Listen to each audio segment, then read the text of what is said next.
Today I'm gonna make a video about my GoPro setup.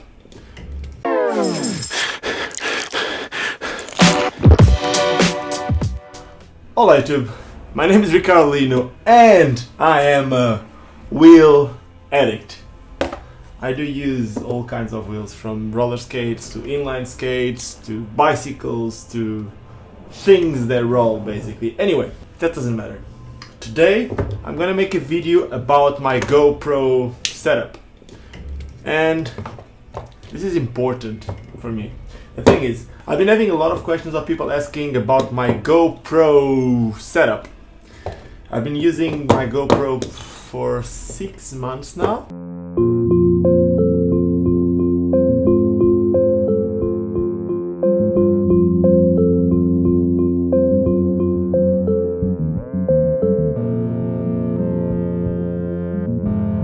And this channel is almost 1 year now, or maybe it's even more than 1 year. This is the vlog episode 200. That means that I made 199 more of these, plus the live vlogs, plus the other videos which are not vlogs. So the first thing that I want to say is thank you everyone for watching these and for supporting this new project. It's still new, 1 year, right? Something that you should also know is when I first started this channel, I had no action camera at all. And I remember making a video because there was a brand from South Africa that let me try their own action camera. And when I made that video, I still didn't know if I would need an action camera or not. Then, a few months later, or a few weeks later, I made another video of how much money I was making with YouTube. And I said that sooner or later I would be making enough money to buy a GoPro. So here it is. I bought the GoPro used on Gumtree, which is kind of like a eBay but in South Africa. I bought it for a good price. It's a GoPro Hero 5, and the question here would be, do you need a Hero 5? Nope, I don't even use my Hero 5 to the full capacity. Basically this camera,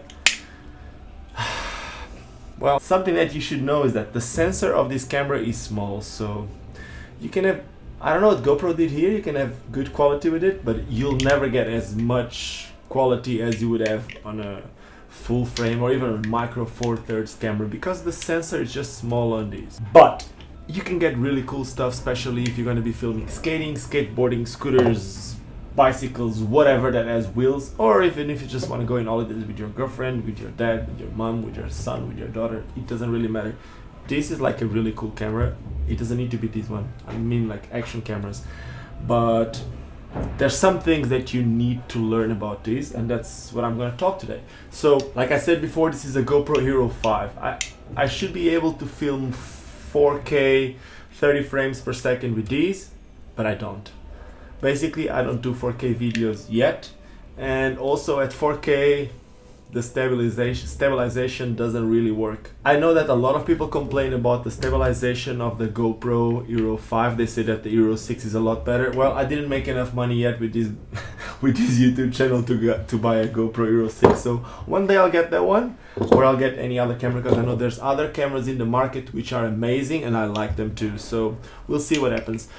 What I want to tell you is, usually when I film with this camera, you can choose two color profiles. One is the GoPro color, which is more than enough. If you're gonna be making just like a quick video, that's the best. Or you can use the Protune. The Protune, the image is going to be a lot more flat. And what I mean by flat is like there won't be that much contrast. The colors will be a little bit lighter. Why do you want that? Well, when you film in Protune, the first thing that you should know is that the file is going to be bigger. The camera won't put that much attention into processing colors. They will just record. The camera will just record it. If you film flat, then you're gonna need to color grade it on a computer, and that's why I use the LUTs and all those things. But basically, when you film Protune, it's going to be a bigger file, which means that you have more to work with on the computer. But if you just want to make a quick video, GoPro color is more than enough. You can film 4K, like I just said. You can film 2.7K, and you can also film, I think it's 1440, and you can film 1080. What do I film with? Well, usually I always choose 1080, and the reason why I choose 1080 is because I want to film super wide. I used to have a fisheye for my DSLR camera. It's not a DSLR, it's a Micro Four Thirds, so it's a mirrorless camera. But I used to have a fisheye for it. I wasn't using it enough, so I just sold it, and I use these.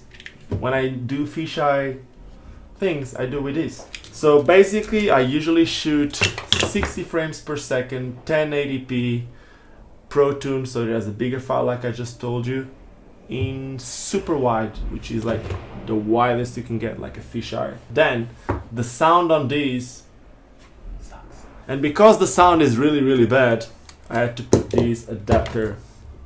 And this thing is expensive, and this thing costs like $50 just for this. But it's like a USB-C that comes into the side of the camera, but then you'll need a microphone. And to put a microphone here, I could put like a big microphone, but you know what? I end up finding out that this is a DJI Osmo microphone, and this works really good. Let me show you this. I don't even know if I have a card, but I'm sure you've seen these in my videos. When I do GoPro videos, I use this setup. GoPro plus the adapter for the microphone plus DJI Osmo microphone. But then this thing, just like this, wouldn't work. So I go back to the regular cage where it comes, and then my only way to put this here is by using this elastic, which is bad, but it's my way to keep this here, to keep the USB-C in the right position, and also to put the microphone. So I go like a loop around the microphone, like this, just a loop. Then I put the microphone in the right place, which is not this. I put the microphone in the right place, which is, in my opinion, what I found out that works is right underneath the camera, pointing forward, like this. And then in the back, I just plug it. It's still not the best because this thing is still here. And sometimes if there's a lot of shaking, there's noise. Olá YouTube, o meu nome é Ricardo Lino e sou viciado em rodas. Then I do use these. I have one of those Joby Benti tripods, but it's too big, so I just have the Joby Benti tripod that has a little level thing on top here, and then I put the smallest microphone that I found. This is a Fiutech that came with my old gimbal that broke after a week. It was the gimbal that I used to film Min's video, and I just use this part underneath, and I use this a lot. The setup that I use the most. Why? Well, check this. Just set it here. Now if I want to change something, I just unscrew it here. I move the camera to whatever I want, and that's it. Now if I want it to pointing up, I can point it up. Basically just a little tripod thing. And if I want to film with these as a like a fisheye thing, I can just make it like this. Check this out. Boom! I can film like this, I can point it up, and it's just like, it's cool if I'm filming someone else. But if I'm filming myself, a lot of times I use pole, like a selfie stick. This was the first one that I had, and this is the second one that I bought. The second one, it's supposed to open to 1.60 m, and it's like 1 month and it's broken. And I tried to tighten it, the top keeps spinning, so it's not working anymore. Going back to the old one. Going back to the old one, this one opens, I think it's 90 centimeters, and if I'm gonna be using the super wide field of view, which is like a super fisheye, it's more than enough for what I want. And I also like to use these if I'm following someone. Sometimes I'm just lazy, and if I'm lazy, I don't want to go low, close to the ground, I can use these, and every single movement kind of looks like a crane. It looks crazy, I love it.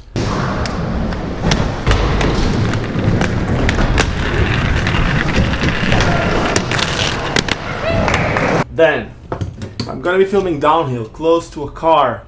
If I want to fix my camera on a car, I used to have these. I used to use this one. That it's from Extreme Accessories, and it's really cheap. It's perfect to put on top of the car, and it's amazing. But now this company called Lamp Stand, they just gave me this.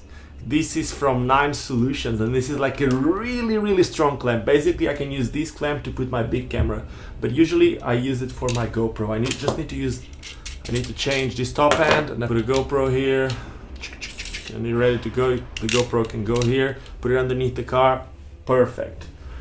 But as I told you before, stabilization of the GoPro Hero 5 sucks. Most of the times I film with skates, so because I film with skates it kind of looks super smooth and all that. But there's obviously ways to to go through that stabilization problem, and one of them is these one. I have 3 of these different gimbals, all from the same brand, Giant, Chinese brand, and these was also given to me by Lampstand in South Africa. And these you can just, if I want, check this out, add a little adapter here like this, boom boom boom, this little adapter, and now check this, boom, and now if I want to put this gimbal, I can put the GoPro here, I can put this in the car, and then this is stabilized. I don't think I have battery in here, let me check. It's not gonna work because the camera's not here. So yeah, but I guess you understand what I'm saying. It's gonna go crazy now if it goes on because there's no weight on the camera. But you can see it. This is a stabilizer, and you can put it underneath the car, and then it's just amazing. Also, with all these gimbals that I got this one, which is a wearable gimbal that you put like this. This one, which is the Evolution, that comes with a stick. It's basically kind of like the same, but it comes with a stick, just like this. And check this out. If I need an extender for this, I put it on my selfie stick and it goes huge. That doesn't really matter now. What I was trying to say about these gimbals is that with all these gimbals, oh man, let me try to close it, give me a second. With all these gimbals, you can use the same app, the Giant Tech app, and then like imagine if this is filming in front of the car, then you can have someone in the car with the phone just choosing where they want the camera to point, and that's amazing. Basically, turn the gimbal to where you want it. That's really cool. For these 2 gimbals, you can only use the camera, but most of the times I like to put a microphone because the sound, like I said, the sound is not good. So if I want to use the GoPro with better sound, then I use this rig. This is just like a gimbal, which is the Crane M. And these will allow me basically to put all my cameras. I don't have any really heavy camera yet. And with these ones I can put my vlogging camera, my GoPro, with all the stuff that I can put on the GoPro. And when I mean all this stuff, I mean like I can put this head, the one from Joby, with the GoPro, with the microphone. I can even put these.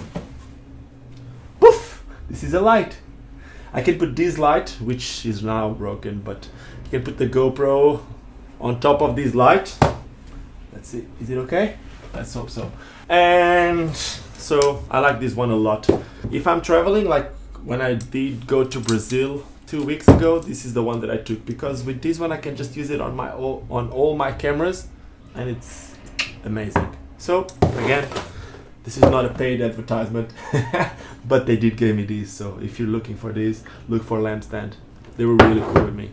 Then I gave you all the options of the stabilizers. I show you my GoPro, but sometimes you want to get sound differently, and that's when you use these. But this is the Rode Lavalier Plus, and the Lavalier Plus usually you connect it to the phone. Because you connect it to the phone, that's basically what I do sometimes if I want to film, like imagine if I want to film one of those flows that the camera goes on me and goes on something else, and when the camera is filming my feet, how do you get my voice? Well, you get my voice because I got these here, whatever, this is on my phone, and then my phone is recording. So then I just need to set it up on the when I go on the computer, I just need to sync it, and that's really simple, but you know what, it works. So external microphone on your phone, making external audio, then you sync it. One last thing, a lot of people ask me, do the GoPro those transitions that you do a lot? No, it doesn't. When I do that type of thing, let me just try to put this one. happening here? I'm being stupid here, huh? A lot. You know when you see those videos that you see me and then you see the skates?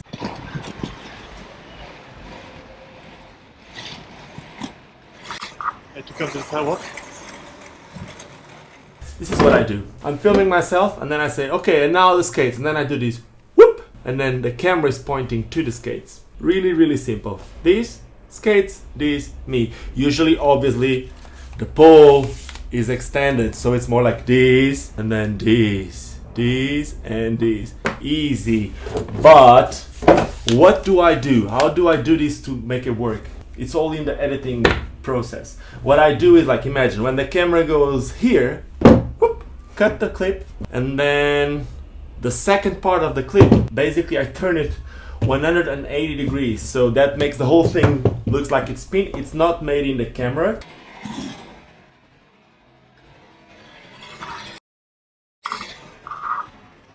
Even if this camera, when I started like this, it films like this. When I start like this, it films like that. But if I turn in between, the camera will not change the image. So I do it on the computer. Now you know. So that was it. That was just some tips of what I've been doing with my GoPro. I hope you enjoyed this video. If you did enjoy this video, subscribe to the channel. Give me some thumbs up. If you didn't like it, thumbs down.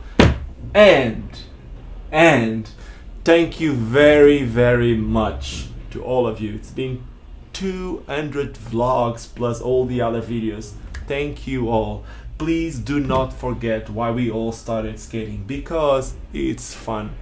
See you tomorrow, or see you any other day soon. Cheers guys. Thank you.